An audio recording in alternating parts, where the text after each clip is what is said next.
తెలియజేయవలసిందిగా కోరుతున్నాను. గత 3 రోజులుగా తెలంగాణ రాష్ట్రంలో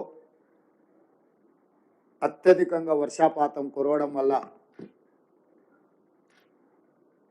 జనజీవితం అతలాకుతలమై ప్రజలు తీవ్రమైన ఇబ్బందులు, నష్టాలలో ప్రధానంగా ప్రాణ నష్టం, ఆస్తి నష్టం, పశు సంపద నష్టం,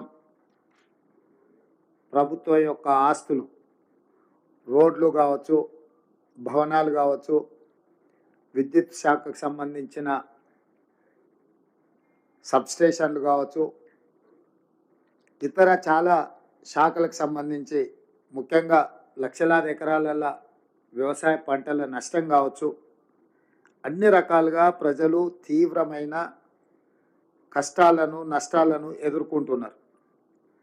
గత 3 రోజుల నుంచి రాష్ట్ర ప్రభుత్వం, అధికారులు, ముఖ్యంగా మంత్రివర్గ సహచరులు, ఉప ముఖ్యమంత్రి గారు కానీ, సాగునీటి పారుదల శాఖ మంత్రి గారు కానీ, R&B శాఖ కానీ, రెవెన్యూ శాఖ కానీ, వ్యవసాయ శాఖ కానీ, మిగతా శాఖలకు సంబంధించిన మంత్రులందరూ కూడా నిత్యం ప్రజలలో ఉండి ప్రజలకు ఒక నమ్మకాన్ని, విశ్వాసాన్ని కల్పిస్తూ ఈ సంక్షోభ సమయంలో ఆ సంక్షోభాన్ని పరిష్కరిస్తూ అధికారులందరినీ కూడా సమన్వయం చేసుకుంటూ సహాయక చర్యలలో రాష్ట్ర ప్రభుత్వం తలమునకలై ఉన్నది. నేను స్వయంగా దాదాపుగా 2 రోజుల నుంచి నిరంతరం చీఫ్ సెక్రటరీ, డీజీపీ, డిజాస్టర్ మేనేజ్మెంట్కి సంబంధించిన అధికారులను, అన్ని జిల్లాల కలెక్టర్లను, ఎస్పీలను, కమిషనర్లను సమన్వయం చేస్తూ వారికి సరైన విధంగా దిశ నిర్దేశిస్తూ దాదాపుగా 48 గంటల నుంచి కంటి మీద కునుకు లేకుండా ప్రభుత్వ యంత్రాంగం అంతా కష్టపడి పనిచేసి ప్రజల్ని ఆదుకొని ప్రజల ప్రాణ నష్టం, ఆస్తి నష్టం లేకుండా చేయాలనే ప్రయత్నం చేసినాం. అయినా దురదృష్టకరం, అందుతున్న ప్రాథమిక సమాచారం ప్రకారం 16 మంది ప్రాణాలు పోవడం కానీ, కొంత పశు సంపద నష్టపోవడం, వేలాది కోట్ల రూపాయల ఆస్తులు నష్టపోవడం, లక్షలాది ఎకరాలలో పంట నష్టం, ఇవన్నీ ఎంత ప్రయత్నం చేసినా ఈ ప్రకృతి మానవ ప్రయత్నాలను అన్నిటిని కూడా కాదని ఈరోజు ఈ నష్టానికి దారితీసింది. ఈ నష్టాలను, ప్రజల యొక్క కష్టాలను చూసి హైదరాబాద్ సచివాలయంలోనో, కమాండ్ కంట్రోల్ రూమ్లోనో ఉండి పర్యవేక్షించడం, ఈ పనులను ఆదేశించడమే కాకుండా క్షేత్రస్థాయిలో మా మంత్రివర్గ సహచరులు గత 48 గంటల నుంచి ప్రజలకు అందుబాటులో ఉండే ఏదైతే వాళ్ళను ఆదుకోవడానికి ప్రయత్నం చేస్తున్నారో నేను కూడా స్వయంగా పాల్గొనాలని ఈరోజు సూర్యాపేట జిల్లాలో హుజూర్ నగర్, కోదాడ, తుంగతుర్తి నియోజకవర్గాలకు సంబంధించి సూర్యాపేట జిల్లా సమీక్ష చేసి అక్కడి నుంచి ఖమ్మం జిల్లాకు వచ్చి ఖమ్మం జిల్లాలో కూడా పాలేరు నియోజకవర్గంలో రాజీవ్ గృహకల్ప ప్రాంతాన్ని, మున్నేరు వాగు వాళ్ళపైన చూపించిన ప్రకోపం, తద్వారా వందలాది కుటుంబాలు నిరాశ్రయులు కావడం, ప్రాణాలు కోల్పోవడం విషయాన్ని కూడా అక్కడ పరిశీలించినాం. అదేవిధంగా ఖమ్మం శాసనసభ నియోజకవర్గంలో బొక్కలగడ్డ ప్రాంతాన్ని కూడా ఆ కాలనీలలో ప్రజల దగ్గరికి వెళ్ళి వాళ్ళకి జరిగిన ఇబ్బందులను, కష్టాలను పరిశీలించడం, అదేవిధంగా పెత్తండ దగ్గర కూడా ఆ తండాకు సంబంధించిన అంశాలను కూడా తెలుసుకోవడం, ఇవన్నీ కూడా క్షేత్రస్థాయిలో జరుగుతున్న నష్టాన్ని, ప్రాణాలు కోల్పోయిన కుటుంబాలకు సాంత్వన చేకూర్చడానికి ఈ ప్రభుత్వం మీకు అండగా ఉంటుంది, మిమ్మల్ని ఆదుకుంటుందని ఒక విశ్వాసం కల్పించడానికి పూర్తి స్థాయిలో ప్రయత్నం చేస్తుంది. అధికారులకు కూడా ఆదేశాలు ఇవ్వడం జరిగింది.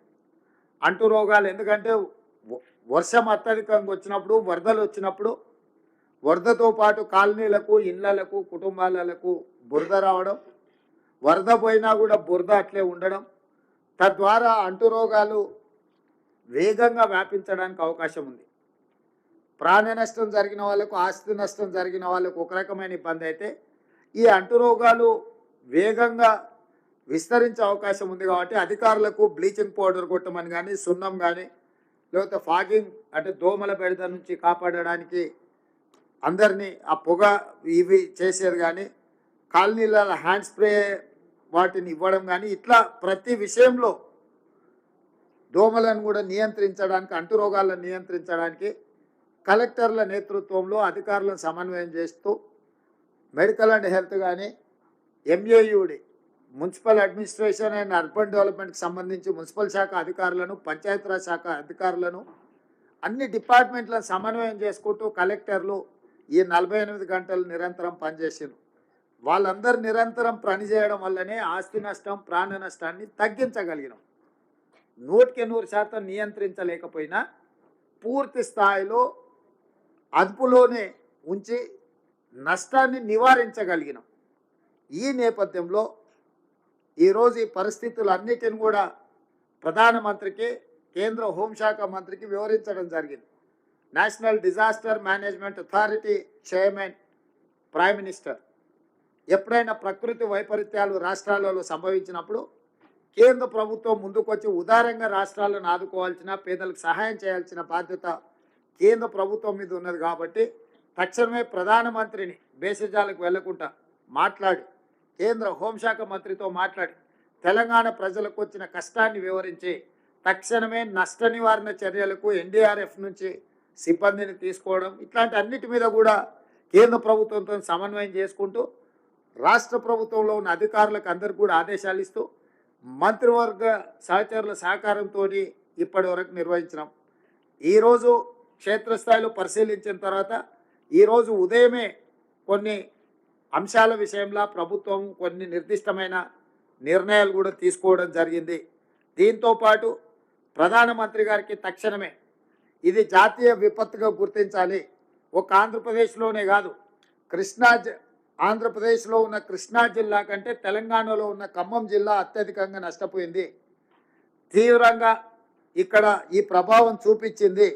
అదేవిధంగా మధురలో హైయెస్ట్ డ్యామేజ్, పాలేరు, ఖమ్మం అంటే గతంలో కనివిని ఎరగని విధంగా. నేను ఇప్పుడు చాలామంది పెద్ద మనుషులతో మాట్లాడితే మా అనుభవంలో మేము పుట్టినప్పటి నుంచి 60-70 ఏళ్ళ నుంచి 40 సెంటీమీటర్ల వర్షము ఇంతవరకు మేము ఎప్పుడు చూడలేదు.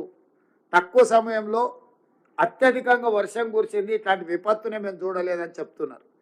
ఈరోజు సూర్యాపేట జిల్లాలో కానీ, ఖమ్మం జిల్లాలో కానీ ఇప్పుడే సమాచారం అందుతుంది, ఆదిలాబాదు, నిర్మల్ ప్రాంతంలో కూడా అత్యధికంగా వర్షాలు పడుతూనే. ఇవన్నీ కూడా తెలంగాణ మీద ప్రకృతి దాడి, పక్క రాష్ట్రాలతో పాటు మన రాష్ట్రానికి కూడా విపత్తు వచ్చింది. అందుకే ప్రధానమంత్రికి నేను స్వయంగా లేఖ రాసిన, ఇది జాతీయ విపత్తుగా మీరు పరిగణించి తక్షణమే జాతీయ విపత్తుగా ప్రకటించండి. నేషనల్ కలామిటీ కింద మీరు గుర్తిస్తే నేషనల్ కలామిటీలో ఉండే నిధులను మనము అత్యధికంగా వినియోగించుకోవడానికి, నష్టపోయిన వాళ్ళను నష్టపరిహారం ఇచ్చి ఆదుకోవడానికి, కొట్టుకుపోయిన రోడ్లను కావచ్చు, రైల్వే లైన్లను కావచ్చు, ఇరిగేషన్ ప్రాజెక్టులు కావచ్చు, వీటన్నిటిని కూడా మనం తక్షణమే పునరుద్ధరించుకోవడానికి అవకాశం ఉంటుంది. కాబట్టి ప్రధానమంత్రి గారికి లేఖ రాస్తూ జాతీయ విపత్తును ప్రకటించండి అని చెప్పి రాష్ట్ర ప్రభుత్వం కేంద్ర ప్రభుత్వానికి విజ్ఞప్తి చేస్తుంది. అదేవిధంగా రోడ్స్ అండ్ బిల్డింగ్స్, ఎనర్జీ అంటే విద్యుత్ శాఖ, అదేవిధంగా వ్యవసాయం, పంటలు దాదాపుగా 4 నుంచి 5 లక్షల ఎకరాలలో పంట నష్టం జరిగింది. ఇవే కాకుండా పంచాయతీరాజ్ అండ్ రూరల్ డెవలప్మెంట్లో రోడ్ల డ్యామేజ్, ఇతర ఆస్తి నష్టం జరిగింది. అదేవిధంగా పశు సంపద కూడా చనిపోవడం జరిగింది. మున్సిపల్ అడ్మినిస్ట్రేషన్లో అర్బన్ ఏరియాలో including Hyderabad and Khammam, other municipal corporations and whereas in municipalities also we have lost heavy, we have affected heavily. So వీటన్నిటి నేపథ్యంలో ప్రధానమంత్రి గారికి తాత్కాలిక ఉపశమనం కింద 5,438 కోట్ల రూపాయలు జిల్లా కలెక్టర్లతో సంప్రదించి సంబంధిత శాఖ అధికారులతో మాట్లాడి నిన్నటి నుంచి ఈ రోజు వరకు ఒక అంచనాకు వచ్చి, ప్రాథమిక అంచనా తెలంగాణ రాష్ట్రంలో ఈ వర్షాల వల్ల, విపత్తు వల్ల 5,438 కోట్ల రూపాయల ఆస్తి నష్టం జరిగింది. తక్షణమే కేంద్ర ప్రభుత్వం జాతీయ విపత్తు నిధుల నుంచి తెలంగాణ రాష్ట్రాన్ని, ప్రజల్ని ఆదుకోవడానికి నిధులను విడుదల చేయాల్సిందిగా ప్రధానమంత్రి గారికి లేఖ రాయడం జరిగింది. నేను ప్రధానమంత్రి గారికి విజ్ఞప్తి చేస్తున్న ఈ విపత్కర సమయంలో కేంద్ర ప్రభుత్వం పెద్దన్న పాత్ర పోషించి తెలంగాణ రాష్ట్రాన్ని ఆదుకోవాలి. ఈ తెలంగాణ రాష్ట్రం యొక్క ప్రజల సమస్యల్ని పరిష్కరించడానికి మీరు ముందుకు రావాలి. నిధులే అడగడం లేదు, మీరు స్వయంగా తెలంగాణ రాష్ట్రంలో పర్యటన చేయండి. ముఖ్యంగా సూర్యాపేట, ఖమ్మము, ఈ వరంగల్లో, మహబూబాబాద్ కొన్ని ప్రాంతాలలో జరిగిన నష్టాన్ని మీరు స్వయంగా పరిశీలించడం ద్వారా ఇక్కడ ఉన్న నష్టాన్ని, ఇక్కడ ప్రజలకు వచ్చిన కష్టాన్ని మీరు అంచనా చేస్తే తెలంగాణకు రాష్ట్రానికి మేలు జరుగుతుంది, అత్యధికంగా నిధులు వస్తాయని భావిస్తూ ప్రధానమంత్రి గారిని తక్షణమే తెలంగాణ రాష్ట్ర పర్యటనకు రావాల్సిందిగా ముఖ్యమంత్రిగా నేను వారిని ఆహ్వానిస్తున్నాను. ఇవన్నీ కూడా రాజకీయాలకు అతీతంగా ఇప్పుడు మనం ఆలోచన చేయాలి. తెలంగాణ సమాజాన్ని, రాజకీయ పార్టీలను, స్వచ్ఛంద సంస్థల్ని, అదేవిధంగా ప్రభుత్వ ఉద్యోగులకు నా విజ్ఞప్తి ఒకటే, ఇది కష్ట సమయము. ప్రజలు కష్టాలలో ఉన్నప్పుడు రాజకీయ ప్రయోజనాల కోసం మనం ఆలోచన చెయ్యొద్దు. వ్యక్తిగత స్వార్థాన్ని వదులుకొని మనం చేయగలిగిన సహాయాన్ని మనం చేయాలి. ఒకవేళ మనకు సహాయం చేయాలన్న ఆలోచన లేదు, దేవుడు అలాంటి బుద్ధి మనకి ఇయ్యనప్పుడు ఫామ్ హౌస్లో మౌనంగా అయినా ఉండొచ్చు, విదేశీ పర్యటనలో విలాసవంతమైన జీవితాన్ని అయినా గడపవచ్చు, కానీ ఉత్తగానే ప్రజల మీద బురద చల్లడానికి ప్రయత్నం చేయకూడదు. ఈరోజు చంద్రశేఖరరావు గారు ప్రధాన ప్రతిపక్ష నాయకుడుగా, పక్క రాష్ట్రంలో కూడా ప్రధాన ప్రతిపక్ష నాయకుడు ప్రజల దగ్గర తిరుగుతున్నాడు. మా షర్మిల గారు గతంలో వర్షాలు వస్తే పక్క రాష్ట్రంలో ప్రజల దగ్గరికి వెళ్ళింది. ఈరోజు నిజంగానే ప్రజలు ఇంత విపత్కర పరిస్థితులు ఎదుర్కొంటున్నాయని బీఆర్ఎస్ భావించినప్పుడు ప్రధాన ప్రతిపక్ష నాయకుడు ప్రభుత్వానికంటే ముందు ప్రజల దగ్గరికి వెళ్ళాలి, ప్రజా సమస్యల్ని ప్రభుత్వానికి నివేదించాలి, ప్రజల యొక్క విజ్ఞప్తులు తీసుకొని ప్రధాన ప్రతిపక్షంగా చంద్రశేఖరరావు గారు ఆ సమస్యల్ని ప్రభుత్వం దృష్టికి తీసుకొచ్చి అవసరమైతే ప్రభుత్వాన్ని నిలదీసినా పర్వాలేదు. ప్రజా సమస్యల పరిష్కారంలో భాగంగా వారు ఫామ్ హౌస్లో నుంచి బయటకు రారు, వారు మౌనం వీడరు. వారు ఎందుకు మౌనముద్ర వహించారో నాకైతే అర్థం కాలేదు. ప్రధాన ప్రతిపక్ష నాయకుడిగా మౌనముద్ర వహించడానికి ప్రధాన ప్రతిపక్ష నాయకుడు హోదా వారికి అవసరం లేదని నేను భావిస్తున్నా. రెండవది కేటీఆర్ గారు, వారు ట్విట్టర్లోనే మాట్లాడుతున్నారు. వారు ఎక్కడుండి మాట్లాడుతున్నారే తెలంగాణ ప్రజలు గమనించాలి. వారు ఈరోజు అమెరికాలో ఉన్నారు, ఆయన ఫ్రెండ్స్తోనే అమెరికాకు పోయాడు. నో ప్రాబ్లం, నీకు ఫ్రెండ్స్ ఉన్నారు, పార్టీలు చేసుకోవాలా, నీకు నీ పర్సనల్ లైఫ్ని సాక్రిఫైస్ చేయమని మేము వివరం అడగడం లే. If you want to enjoy you can enjoy. కానీ నువ్వు అమెరికాలో నువ్వు విదేశీ పర్యటనలో ఉండి నువ్వు లైఫ్ ఎంజాయ్ చేసుకుంటూ ఇక్కడ బురదలో ప్రజల దగ్గర ఉన్న మంత్రులు లేరు. ఖమ్మం జిల్లాలో అసలు ఎక్కడ పోయినరు, 3 మంత్రులు ఉన్నారని ప్రజలలో ఉన్న మంత్రులను పట్టుకొని నువ్వు ఈ దేశంలోనే లేవు. ఖమ్మం జిల్లాలో ప్రజల మధ్యలో ఉండి బట్టి విక్రమార్క గారు, తుమ్మల నాగేశ్వరరావు గారు, పొంగులేటి శ్రీనివాసరెడ్డి గారు 2 రోజుల నుంచి ఇక్కడ సమన్వయం చేసుకొని కష్టపడుతుంటే మంత్రులే లేరు. ఏ రకంగా మీరు కేటీఆర్ గారు మీరు ఏం మాట్లాడుతున్నారో మీకేమన్నా అంటే మీరు హోస్ట్లో ఉండి మాట్లాడుతున్నారా, హోస్ట్లో లేక మాట్లాడుతున్నారా, సమాచారం ఉండి మాట్లాడుతున్నారా, సమాచారం లేకుండా మాట్లాడుతున్నారా నాకైతే తెలియదు. కానీ మీకు తగదు. మీరు అమెరికాలో వండుకుంటూ మీ పర్సనల్ లైఫ్ని మీరు ఎంజాయ్ చేస్తూ ఇక్కడ ప్రజల కష్టాలండి వరదల వల్ల బురదలో కూరుకుపోయిన ప్రజలకు అండగా నిలబడ్డ మంత్రులను బద్నాం చేయాలన్న నీ ఆలోచన నీకు ఎలాంటి ప్రయోజనం చేకూర్చదు. కాబట్టి ఇట్లాంటి చిల్లర ప్రయత్నాలు ప్రతిపక్షం మానాలి. ప్రతిపక్షం బాధ్యతాయుతంగా వ్యవహరించాలి, ప్రభుత్వానికి సూచనలు ఇవ్వాలి, సలహాలు ఇవ్వాలి, కలిసి పనిచేయాలి. విపత్కర సందర్భంలో రాజకీయాలను పక్కన పెట్టి మనందరం కలిసికట్టుగా పనిచేస్తే ప్రజలకు కొంత ఉపయోగం అవుతుంది. ఈరోజు కేంద్ర ప్రభుత్వం దగ్గర మనం నిధులు రాబట్టుకోవాలి. నిధులు రాబట్టుకోవాలంటే పాలకపక్షం, ప్రతిపక్షం అందరం ప్రజాప్రతినిధులం కేంద్ర ప్రభుత్వానికి విజ్ఞప్తి చేయడమే కాకుండా అవసరమైతే ఒత్తిడి చేసి నిధులు తెచ్చుకుంటే అది తెలంగాణ రాష్ట్రానికి ఉపయోగపడుతుంది. మీరు ఈ విపత్తును జాతీయ విపత్తుగా ప్రకటించమని చెప్పరు. కేంద్ర ప్రభుత్వం నుంచి మనకి ఏం నిధులు కావాలని కేంద్ర ప్రభుత్వాన్ని అడగరు. కనీసం ప్రధాన ప్రతిపక్ష నాయకుడిగా 10 సంవత్సరాలు ముఖ్యమంత్రిగా తెలంగాణ ఉద్యమకారుని అని చెప్పుకునే మీరు తెలంగాణకి ఇంత కష్టం వచ్చి 16 మంది ప్రాణాలు కోల్పోయి, పశు సంపద కోల్పోయి, వేల కోట్ల రూపాయల ఆస్తులు నష్టపోయి, అంటే 20 ఫీట్ల పైన ఇళ్లకు నీళ్ళు వచ్చి ప్రజలు కష్టాలలో ఉంటే కనీసం పలకరించడానికి కూడా మీకు మనస్కరించలేదు. అయ్యో పాపం అని సానుభూతి కూడా మీరు చూపించలేదు. మీరు ఈ రకంగా మాట్లాడితే ఇది తెలంగాణ ప్రజలకు నష్టం చేకూరుస్తుంది తప్ప తెలంగాణ ప్రజలకు ప్రయోజనం ఉండదు. మా ప్రభుత్వం ప్రజలు కష్టాలలో ఉన్నప్పుడు కష్టాలను తీర్చడానికి ప్రయత్నం చేస్తుంది తప్ప రాజకీయ ప్రయోజనం కోసం మేము ఆలోచన చేయము. ఈరోజు నా ప్రయత్నం అంతా ప్రజలకు అండగా నిలబడాలని. నిజంగా వాళ్ళకు వచ్చిన కష్టానికి ప్రభుత్వం ఎంత సహాయం చేసినా తక్కువనే అవుతుంది. ఇవాళ నేను చూసిన రాజీవ్ గృహకల్పలో పోయినా, ఇంతకుముందు బొక్కలగడ్డ ప్రాంతంలో చూసిన వాళ్ళు ఇల్లు సర్వం కోల్పోయారు.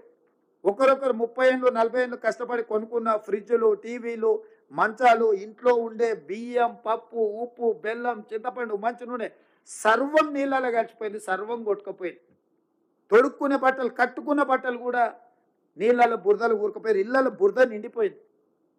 ఈ సమస్యను ఎంత వివరించినా తక్కువనే అవుతుంది వాళ్ళు ఎదుర్కొంటున్న సమస్య.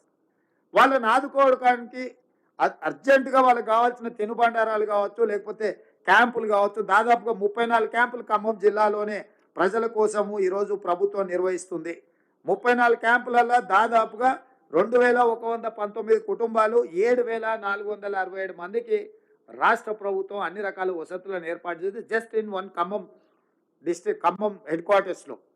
సో ఇట్లా ప్రభుత్వము ఇన్ని మంచి పనులు చేస్తుంటే పాపం ఉపరాష్ట్రపతి వెంకయ్య నాయుడు గారు ముందుకు వచ్చి టోకెన్ అంటే నేను మీతోనున్నా అని ఒక నైతిక మద్దతు ఇవ్వడానికి వారు ముందుకు వచ్చి కొంత ఆర్థిక సహాయాన్ని, ముఖ్యమంత్రి సహాయాన్ని ఇచ్చారు.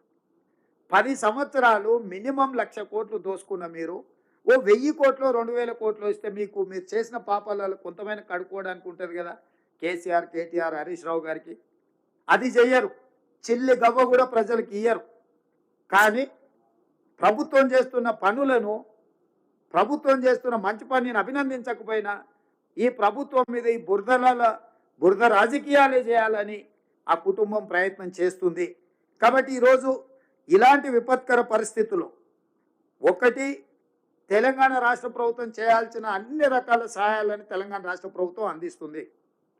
ప్రభుత్వం వెనక్కి పోదు, ఖర్చుల కోసం వెనక్కి పోయేది లేదు. ఈ సంపద పేదల కష్టాలలో ఉన్న వాళ్ళని ఆదుకోవడానికే తప్పకుండా తెలంగాణ రాష్ట్ర ప్రభుత్వం అన్ని రకాలుగా ఆదుకోవడానికి ప్రయత్నం చేస్తుంది. అదే సందర్భంలో తెలంగాణ ప్రజల యొక్క హక్కును కాపాడడానికి కేంద్ర ప్రభుత్వాన్ని జాతీయ విపత్తుగా ప్రకటించాలని 5,438 కోట్ల రూపాయల సహాయాన్ని అందించాలని ఈరోజు కేంద్ర ప్రభుత్వాన్ని మేము అడుగుతున్నాము. ఇదే సందర్భంగా రాష్ట్ర ప్రభుత్వం ఈరోజు ఉదయం అందరితో చర్చించి చనిపోయిన ప్రతి వ్యక్తికి, ఆ కుటుంబానికి 5 లక్షల రూపాయల నష్టపరిహారం ఇవ్వాలని ఈరోజు ప్రభుత్వం నిర్ణయం తీసుకున్నది. పశువులు చనిపోతే 50,000 రూపాయలు ఇవ్వాలని నిర్ణయం తీసుకున్నాం. అదేవిధంగా గొర్రెలు కానీ, మేకలు కానీ ఇట్లాంటివి చచ్చిపోతే 5,000 రూపాయలు ఈరోజు వాటికి ఇవ్వాలని మేము అనుకున్నాం.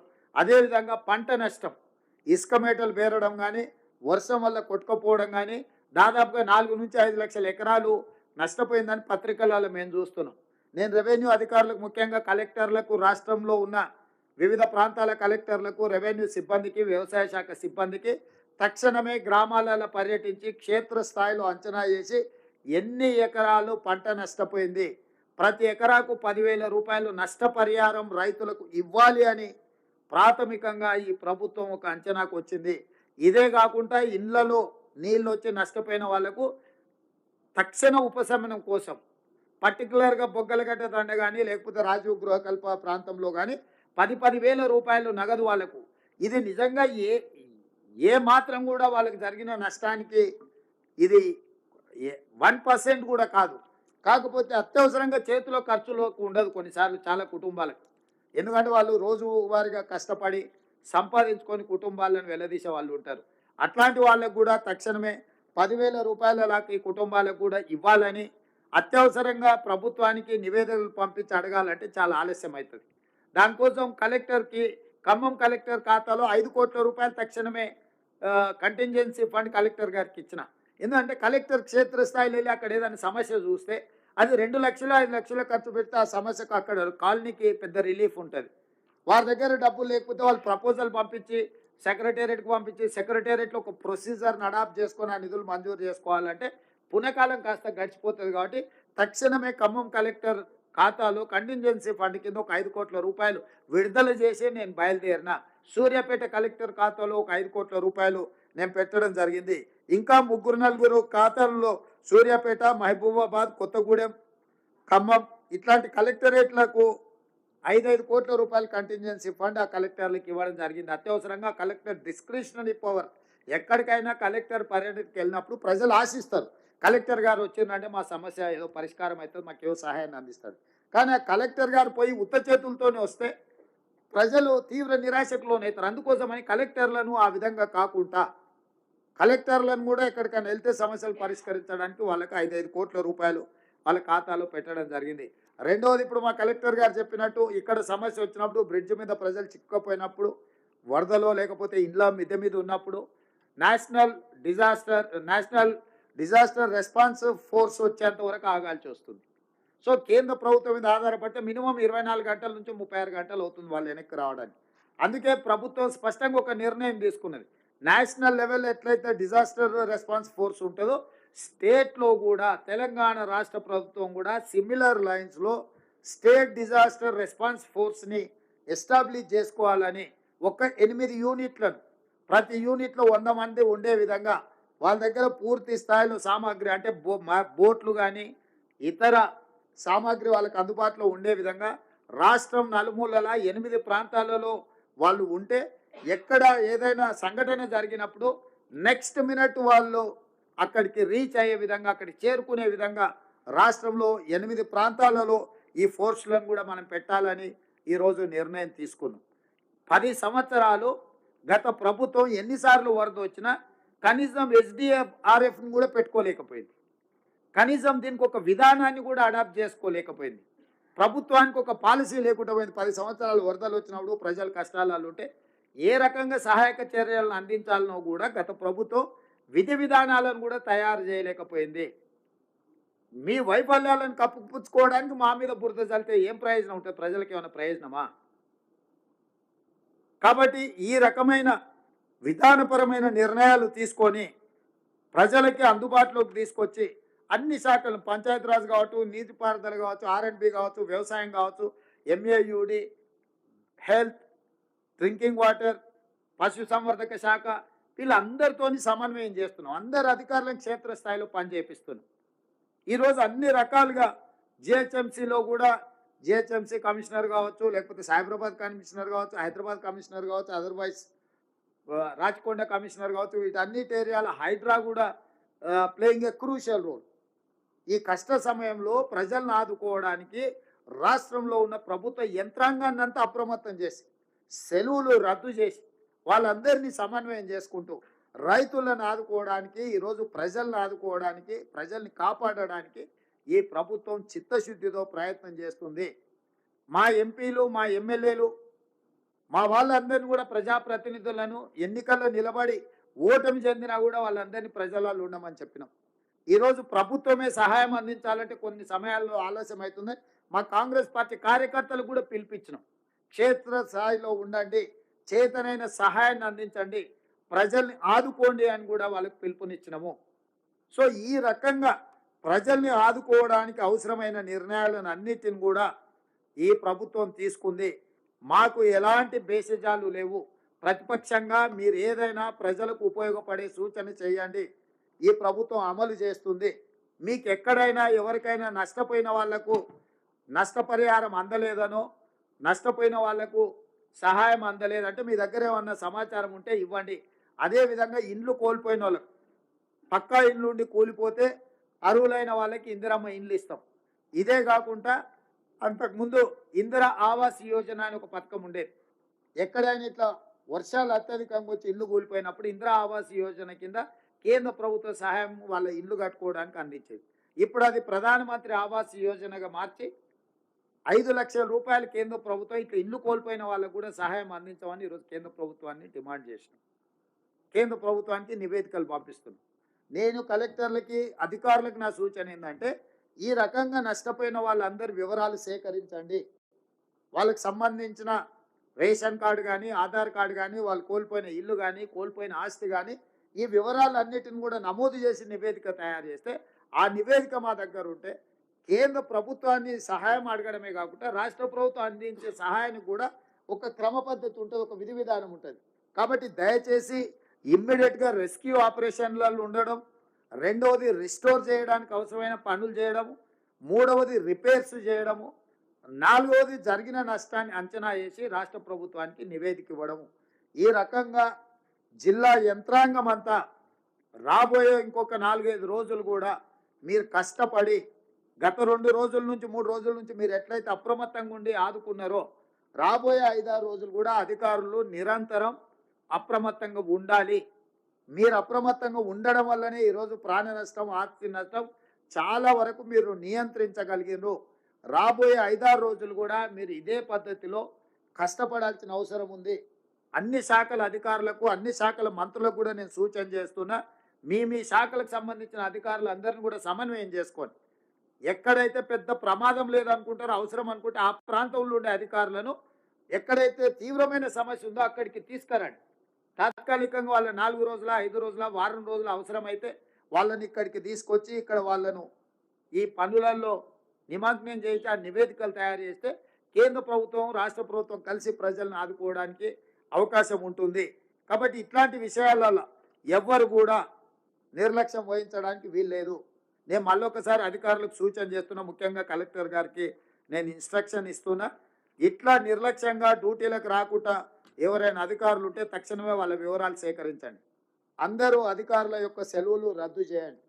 అందరినీ డ్యూటీలలో డిప్లాయ్ చేయండి. దీంతో పాటు పోలీస్ శాఖ నుంచి కూడా మీరు వాళ్ళ సేవల్ని ఉపయోగించుకోండి. ఎందుకంటే ఈ ట్రాఫిక్ స్ట్రీమ్ లైన్ చేయడం కానీ, లోకల్గా డిజార్డర్గా ఉన్న కొన్ని ఇష్యూస్ని వాళ్ళను ఆర్డర్లో పెట్టాలంటే పోలీస్ ఫోర్స్ను కూడా మీరు అవసరమైన మేరకు వాళ్ళను సమన్వయం చేసుకోండి. పోలీస్ అధికారులకు కూడా నేను ఇన్స్ట్రక్షన్స్ ఇస్తున్నా, ఏ మాత్రం కూడా ఈ డిజాస్టర్ దీంట్లో అవసరమైతే కంప్లీట్గా పోలీసులు ఇన్వాల్వ్ అవ్వాల్సిన అవసరం ఉంది. పర్టికులర్గా మీ స్పెషల్ ప్రొటెక్షన్ ఫోర్స్లో ఉండే వాళ్ళని కానీ, అదర్ డిపార్ట్మెంట్స్లో ఉండే పోలీసు యంత్రాంగాన్ని కూడా, రెగ్యులర్ సివిల్ పోలీసులు, లా అండ్ ఆర్డర్ చూసే పోలీసు ఒక వ్యవస్థ, యూనిఫామ్డ్ ఫోర్సెస్, అదర్ ఫోర్సెస్ ఏవైతున్నాయో అవసరం అనుకుంటే వాళ్ళని కూడా ఈ సేవలకు వినియోగించండి. మనం ప్రతిసారి కేంద్ర ప్రభుత్వం వైపు, నేషనల్ డిజాస్టర్ వైపు చూడడం కానీ, లేకపోతే అదర్ ఫోర్సెస్ కోసం మనం ఎదురు చూసుకుంటూ కూర్చుంటే వాళ్ళు రావడం ఆలస్యం అవుతుంది. కాబట్టి రాష్ట్ర ప్రభుత్వ పరిధిలో, ఎందుకంటే రీసెంట్గా మనము ఫైర్ డిపార్ట్మెంట్లో కూడా హండ్రెడ్స్ ఆఫ్ రిక్రూట్మెంట్స్ చేసినాం. ఇంతకుముందు ఫైర్ డిపార్ట్మెంట్లో పెద్దగా సిబ్బంది లేరు. దాదాపుగా నాకు తెలిసి ఈ మధ్యలోనే నేను 2000 రిక్రూట్మెంట్ మొన్ననే పాస్అవుట్ పరేడ్ కూడా నేను పోయి చేస్తున్నా. వాళ్ళ దగ్గర సిబ్బంది ఉన్నారు. ఫైర్ డిపార్ట్మెంట్ను కూడా అడిషనల్ డీజీ నాగిరెడ్డి గారు కూడా నేను ఇన్స్ట్రక్షన్స్ ఇచ్చిన, కలెక్టర్ గారు మీకు ఏదైనా అవసరం అనుకుంటే ఫైర్ డిపార్ట్మెంట్ను కూడా ఫోర్సెస్ను డ్రా చేసుకొని వాళ్ళ దగ్గర సఫిషియంట్ ఫోర్స్ ఉన్నది. కాబట్టి మీకు ఏ డిపార్ట్మెంట్ నుంచి ఫోర్స్ కావాలన్నా, సపోర్ట్ కావాలన్నా, ఫైనాన్షియల్ అసిస్టెన్స్ కావాలన్నా, you send me a report directly. I will see that it can through. So మీరు రొటీన్ ప్రభుత్వ విధానం ప్రకారం ఒక ఫైల్ తయారయ్యే క్లర్కు, సెక్షన్ ఆఫీసర్ ఆ పైన అట్లా సెక్రటేరియట్కి వచ్చి నాకు చేరి నా నుంచి తీసుకొని వచ్చేవరకల్లా చాలా సమయం పడుతుంది. అట్లా కాదు, మీరు ఏది ఉన్నా డైరెక్ట్గా నివేదికలు చేసి స్పెషల్ మెసెంజర్ను పెట్టి డైరెక్ట్ చీఫ్ సెక్రటరీ దగ్గరికి పంపండి. ప్రభుత్వంలో ఆర్థిక మంత్రి గారు నేను అక్కడ కూర్చొని అక్రాస్ ద టేబుల్ అప్పటికప్పుడు మంజూరు చేయాల్సినవి చేస్తాం. మిగతా అప్రూవల్స్ ఏమన్నా చేసుకునేది ఉంటే మనం తర్వాత అయినా అప్రూవల్స్ తీసుకుందాం. దీంట్లో ఏ మాత్రం కూడా ఛాన్స్ తీసుకోవడానికి లేదు. ఇది ఎప్పుడో ఒకసారి వచ్చే విపత్తు. ఈ టైంలో ప్రజలకు మనం అండగా నిలబడాలి. ఇది మన బాధ్యత. ఈ బాధ్యతలో మన అందరం కలిసికట్టుగా ఒక సమన్వయంతో ముందుకెళ్ళాలి. పని చేయడం ఒక ఎత్తు అయితే సమన్వయం చేసుకోవడం రెండో ఎత్తు. సమన్వయంతో చేస్తే ఎక్కువ సమస్యలు పరిష్కారం అవుతాయి. కాబట్టి దయచేసి అన్ని డిపార్ట్మెంట్ అధికారులకు, మంత్రులకు నా సూచన, సమన్వయంతో ముందుకు వెళ్ళాలి. మీడియా కూడా సహకరించాలి. మీకు వచ్చిన సమాచారం ఏదన్నా ఉన్నా ప్రభుత్వం దృష్టికి, అధికారుల దృష్టికి తీసుకురండి. ప్రతి దాని మీద కొంతమంది పొలిటికల్ పార్టీ ఓన్డ్ మీడియా, అంటే రాజకీయ పార్టీల సొంత ఎజెండాతో నడిచే కొన్ని మీడియాలు ఉంటాయి. మేము వాళ్ళనేం కాదని, వాళ్ళ వ్యాపారమే అది. వాటిని మేము మీడియా అనదలుచుకోలేదు. ఆ వ్యాపార సంస్థలు వాళ్ళ దగ్గర అక్రమంగా సంపాదించిన సొమ్ము ఉంది. టీవీలు పెట్టుకుంటారు, పేపర్లు పెట్టుకుంటారు, వాళ్ళకి ఇష్టం వచ్చింది రాసుకుంటారు. మేము మోర్ డెమోక్రటిక్ అండ్ ప్రజాపాలన కాబట్టి మేము పెద్దగా వాళ్ళని ఏం అంటలేము. అనదలుచుకుంటే పెద్ద విషయం గాదు. కాకపోతే అనదలుచుకోలేదు సరే వాళ్ళు చేసే ప్రయత్నాన్ని ప్రజలు నిశితంగా గమనిస్తూనే ఉంటారు. ప్రజలు దానికి సంబంధించి చెప్పాల్సిన సమయంలో 2 సార్లు అసెంబ్లీలో, పార్లమెంటులో ప్రజలు స్పష్టమైన తీర్పు చెప్పిర్రు. ఇప్పటికైనా వాళ్ళ పోకడ, వాళ్ళ వ్యవహారం మారకపోతే ఆ మాత్రం గూడా ఉండరు. ఆయన అక్కడనే ఉంటాడు. పోయినాయన పోయిన దగ్గరనే ఉంటాడు. ఇద్దరు బయటికి రారు. ఇట్లనే వ్యవహారం చేస్తే. అంత మాత్రం నేను ఖచ్చితంగా చెప్పగలను. ఇంత ఈ సమావేశంలో పాల్గొన్నోళ్ళందరూ గూడా ఒక ఆలోచనతోని ప్రజలకు ఉపయోగపడాలనే దాంతోని ఈ మందిరం నుంచి వెళ్ళండి. నేను స్వచ్ఛంద సంస్థలకు, పరిశ్రమలకు కూడా ప్రధానంగా తెలంగాణ రాష్ట్రంలో వ్యాపారం చేస్తున్న పెద్ద పెద్ద సంస్థలు ప్రజలకు సహాయాన్ని అందించడానికి ముందుకు రావాలి. మీరు చేయగలిగిన ఏమన్నా సహాయం ఉంటే అది మంచిది. కాబట్టి తప్పకుండా మీరు ముందుకు రాండి. సరిగా కొన్ని పార్టీలే పాంప్లెంట్స్ రాసుకునే పత్రికల పేరు మీద పాంప్లెంట్స్ రాస్తుంటారు. వాటి గురించి ఏం పట్టించుకోవద్దు. నేను ముఖ్యంగా ఖమ్మం జిల్లా మంత్రులకు నేనే స్వయంగా చూస్తున్నా. మీరు సగం రాత్రి కూడా ప్రజలలో ఉన్నారు. వాళ్ళెవరో రాసిందనో, వాళ్ళెవరో మాట్లాడుతురనో మీరేం పట్టించుకోవాల్సిన పని లేదు. మనస్ఫూర్తిగా తుమ్మల గారిని, బట్టి గారిని, పొంగులేటి గారిని, పెద్దలు ఉత్తమ్ కుమార్ రెడ్డి గారిని వారు యాక్చువల్‌గా ఢిల్లీలో ఉండే రీ ఎంగేజ్డ్ ఇతర కార్యక్రమాలలో వారు బిజీగా ఉన్నారు. రాత్రి హుటాహుటిన సూర్యాపేట జిల్లాలో ఉన్న అత్యధిక వర్షం వల్ల వారు ఎంబడే వచ్చి సూర్యాపేట చేరి వాళ్ళు క్షేత్రస్థాయిలో వాళ్ళందరూ కష్టపడుతున్నారు. నా మంత్రివర్గం నేను ఆశించిన దానికంటే చాలా ఎక్కువ కష్టపడి ప్రజలకు అందుబాటులో ఉన్నారు. వాళ్ళని అభినందిస్తూ ఇంకా ముందు కూడా బాధ్యతాయుతంగా పనిచేస్తాము. ఎవరో ఏదో అంటురని పని చేయకుండా పోము. అందుకే చాలామంది నన్ను అన్నారు, సార్ నువ్వు ఇప్పుడు వెళ్తున్న ప్రజలు కోపంలో ఉంటారు, బాధలు ఉంటారు, ఏదో అంటారు అని. ప్రజలు బాధలు ఉన్నప్పుడే కదా వాళ్ళ దగ్గరికి వెళ్ళాల్సింది. బాగున్నప్పుడు మనం పోయి చేసేదేముంది. బాగున్నప్పుడు వాళ్ళ వాళ్ళ వాళ్ళ సంతోషంలో వాళ్ళే ఉంటారు. మనమేం పెద్దగా వెళ్ళాల్సిన పని లేదు. బాధలు ఉన్నప్పుడే ప్రభుత్వం నేను ఉన్నా అని వాళ్ళ దగ్గరకు పోవాలి. అందుకే నేను ఈ ఖమ్మం జిల్లాకు వచ్చిన నైట్ టు మీ దగ్గరనే ఉంటా. రేపు పొద్దుగాల లేచి మిగతా కొన్ని ప్రాంతాల్లో రేపు సాయంత్రం వరకు ప్రజల దగ్గరనే ఉండి ప్రజల సమస్యలు కనుక్కొని కల్లారా చూస్తే నాకు కూడా కేంద్ర ప్రభుత్వానికి, ప్రధానమంత్రికి వివరించడానికి అవకాశం ఉంటుంది. నాకు కూడా నిర్ణయం తీసుకునేటప్పుడు కొంత మనసాక్షి అనేది పనిచేస్తుంది. నేను కళ్ళతో చూడకపోతే ఏమవుతుందంటే ఎవరో చెప్పేదాన్ని చూస్తే మనకంత దాన్ని ఎఫెక్ట్ లిమిటెడ్గా ఉంటుంది. అందుకోసమని స్వయంగా చూడడానికి వచ్చిన సహకరించిన ప్రజలకు, మిత్రులకు, మీడియా మిత్రులకు మీకు అందరికీ మనస్ఫూర్తిగా ధన్యవాదాలు తెలియజేస్తూ రాబోయే రోజుల్లో కూడా మీ సహకారం ఉండాల్సిందిగా కోరుకుంటూ మీ అందరి దగ్గర సెలవు తీసుకుంటాను.